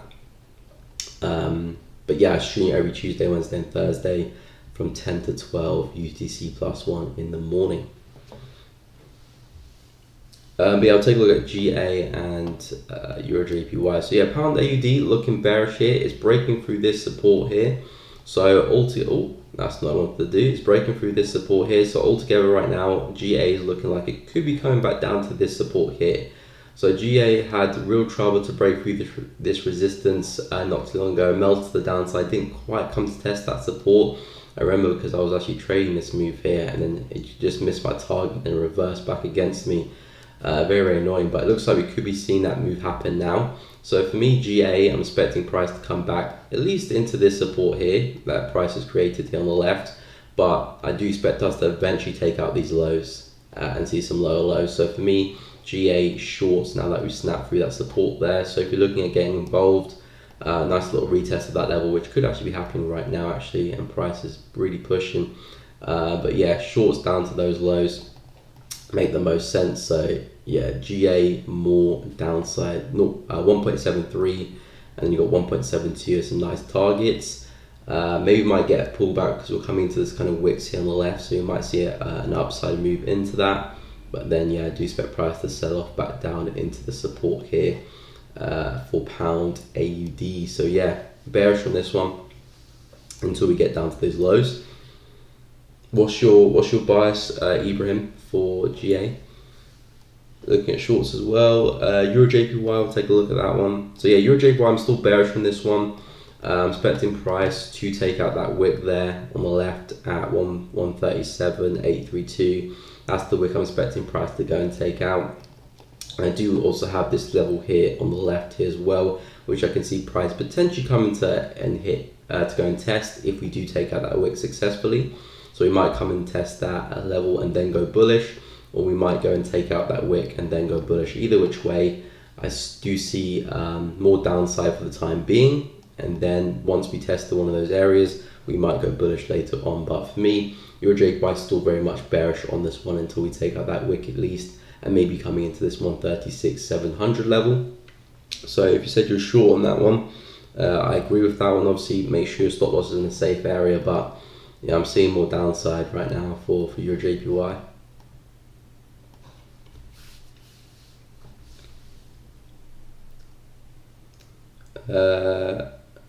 Pound CAD, I will take a look at Pound CAD, no problem. I'm up 50% in 2 days of trading. Wow, 15%, that is a lot. I mean, that's some people done for the month. They can see, again, that's from swing trading or day trading. King City. Thanks, bro. I'll be here every day from today. Wicked, Danny. Love to hear that. Real trooper. Yeah, it's beautiful. So yeah, guys, if you are enjoying the stream, feel free to leave a like, subscribe. You know, stay in the loop with the content, with the videos. Hit the bell as well so you don't miss out on any streams or uploads in the future. But yeah, I do really appreciate all the love, guys. Euro JPY was Pound CAD, that was it, Pound CAD. So yeah, Pound Canadian dollar, Euro CAD is falling out the sky, and I would expect Pound CAD to go and join that and go and take out these lows here on the left at 1.54825. So I'm expecting Pound CAD to go and take out these lows, and then maybe you might see some recovery after that. Pound CAD is trading at some key support on the higher time frames, but we have no evidence so far on the day 4H or hourly that price is reacting with this level just yet. So we are at an area where we could see price reverse, but we just don't have enough price action or evidence that price is actually going to reverse just yet. We're still giving us these lower highs here, as you can see, lower high, lower high, lower high, lower high. They're still intact. So I'm expecting to see some lower lows past this wick here. So if you're looking at trading this one, probably recommend going into the lower time frames. This looks to be the next lower high in the market over here. So I'm expecting us to go and take out these lows. And it looks like we had a really nice retest of that level there, and a little bit of an unorthodox head and shoulder pattern here. As you can see, it's the same concept really. Resistance formed, fake the level, retest the level. Now I've seen the momentum, so I'm expecting Pound CAD to drop back down into 154.825 there and maybe take out that wick. If you're really looking for some tight entries, maybe a break and retest of that support on like the 15-minute could give you that sort of risk reward that you might be looking for. But in terms of targets, Pound CAD most likely will go and take out these lows now. So yeah, all downside for this one. This wick here is looking good to go. So yeah, Pound CAD, more downside. It's looking like it's trying to break for that level right now. So yeah, hopefully that made sense for Pound CAD there. Expecting that to push through. Okay, both. Fair enough. I mean, again, versatility. Don't have to stick to one. But nice, King City, really nice. Gold, no problem, we'll go over that. I was trading within the range, but I'm also now targeting that lows. Okay, nice, Ethereum. So yeah, remember you did say you were trading in the range yesterday. So yeah, now it looks like we're breaking out of that. So yeah, these lows here, that support there looks good, and also that support down there. Because what we're doing really on pound AUD is trading within a larger range, as you can see. You know, we've got the highs up here, we've got the lows. That's really just poorly drawn, I know. Please excuse me. So yeah, that's a lot better. If I change that. There we go. So yeah, we're in that range, and it looks like we could be coming back down to the lows of the range. So we've got that little range there, which we were trading in, and now we've got a bigger range that price is coming into on the daily. So yeah, I'll be expecting price simply to come down to the lows of the range now. Pretty clean gap there, so it shouldn't be too chaotic. It'd be nice if price to come back and retest that again, but yeah, expecting more downside there. And yeah, gold's been very popular today. But yeah, gold is breaking through. So yeah, dollar is still weakened. I mean, dollar's still strong and gold is still weak. So yeah, with that closure there, which is about 2 minutes and 26 seconds, yeah, I'll be expecting price to head south, as long as it's not a false break and we don't see the next one just close straight back above, of course. But a nice little retest there, maybe on the 15-minute. And then yeah, sells back down to 1753, which is this daily wick here on the left here. So this is the last wick before we gave us these new highs up there. So I'm expecting to see price go and take up this wick now at 1753, or at least just target the wick anyway. So yeah, for me, gold, if we're getting that break, wait for the retest. I'm not really a fan of taking breakouts. So wait for the retest, and then yeah, 1753 would be my target. If this is a false breakout, we see the next one close straight back in, then we've got the buy opportunity there on the retest of that. But we need a lot to happen for us to get back above this consolidation and retest it. So looks likely that we'll probably see some more downside here, but wait for the retest if you're not really a fan of taking breakouts as well. But yeah, 1753 looks like the next target for gold. Euro below. Okay, we'll take a look at Euro, pound CAD. Yeah, just did pound CAD. Hopefully that was helpful. Miko, do you sometimes take note of psychological levels as confidence? Sometimes, not all the time. I used to do it a lot more about a year ago, but I've started playing less important to the psych levels. I do look at psychological levels when there's not much levels of support and resistance. So for example, like Euro USD, where we're breaking through some key areas here, you know, key support. So now there's not really much levels of support and resistance until, you know, 2002 back down here. So I'm using the psychological levels a lot more in this instance. But normally speaking, when we're trading in like these areas where there's a lot of levels of support and resistance, there's a lot of structure to work with, psychological levels take a little bit of a back seat for me. So I do notice them, but it's not like it has to be this or has to be that.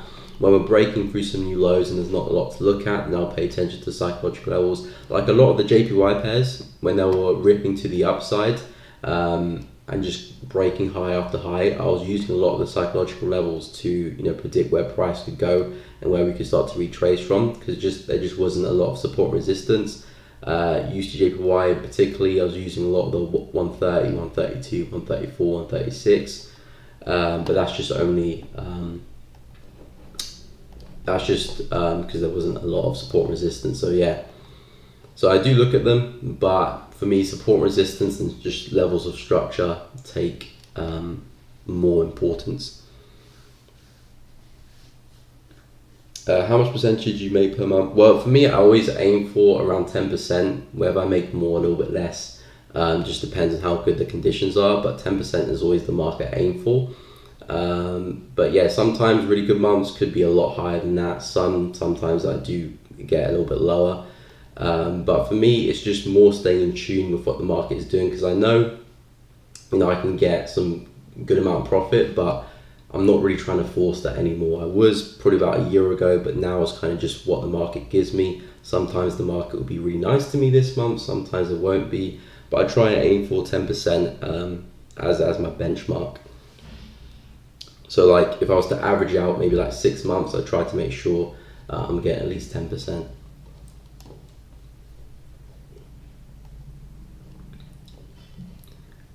But yeah, guys, we are coming to the end of the stream. Actually, we have just hit 12. No problem. Happy to help. No problem, Ibrahim. Happy to help. So yeah, guys, we're coming to the end of the stream now. I will be live again tomorrow. Oh, haven't had any water. I will be live again tomorrow. So yeah, don't panic. I will be live again tomorrow. Same time as always, 10 a.m. to 12 p.m. GMT. No, UTC +1. So yeah, I do hope to see all you guys there tomorrow. If I do get any trades, I'll slap it on my Telegram channel. If you want to check out my Telegram channel, links that in the description. I post my watch list there for the week and trades that I take. So yeah, feel free to go and check that out if you want to. Links in the description. And also, if you're looking for a broker, I've got my affiliate link there to IC Market. So you scroll to the top of the chat, you'll see that link there, or in the description there as well. But yeah, guys, CAD JPY, I'm still looking at sells for this one. Breaking retest there, all the pullback high. I'll look for some sells. Pounds, I'm looking at sells for that one as well, but I'm not sure if we'll pull back. I'm not really looking to catch sells from here. If we can pull back higher, then yeah, I'll look for some sells, but I'm not too sure if we will. So yeah, I'm still looking at CAD yen sells, GJ sells. I'm currently in NZJPY sells right now.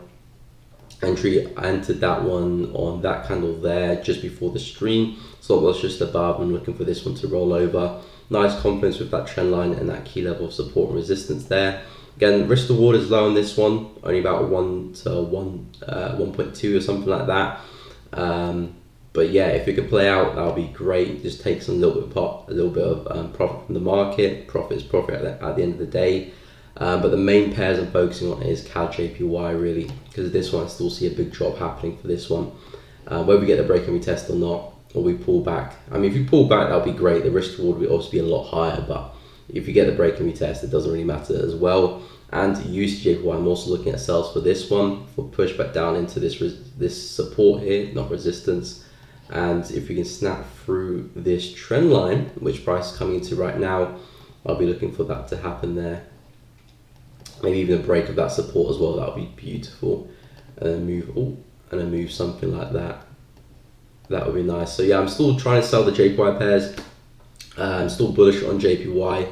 JPY specifically, I'm looking for some yen strength. So I'm looking at CAD JPY, GJ, Euro JPY, AD JPY, NZ JPY. All those pairs continue to sell off a little bit more. I know they've sold off quite a bit, but I do see a little bit more downside for them, especially CAD yen. So if I get anything, I'll let you guys know. Came out Euro JPY. Okay, has you hit your target or something? I mean, it's so close to that wick there. That's the wick I'm expecting price to go and take out. But yeah, still looking bearish, and I do think maybe that 136.700 into that level looks good as well. But yeah, guys, going to see how this NZJPY trade plays out. Still kind of around the entry price there, but a nice confluence. Just looking to take a little bit of piece from the market. But my main focus still stays on CAD, yen, and USD as well. So I'll let you know if I get anything. I hope you guys have enjoyed the stream. If you have, leave a like. You know, it really does help the channel out. Subscribe. You know, share. Hit the like button. Hit the bell as well, so you don't miss out on any uploads in the future or any streams. But yeah, guys, take care. Stay safe. Hey, you call me Kamiko. First one to call me Kamiko in a while. You too as well, man. Enter your JPY again where it does. And so like suggested, thank you. No problem, man.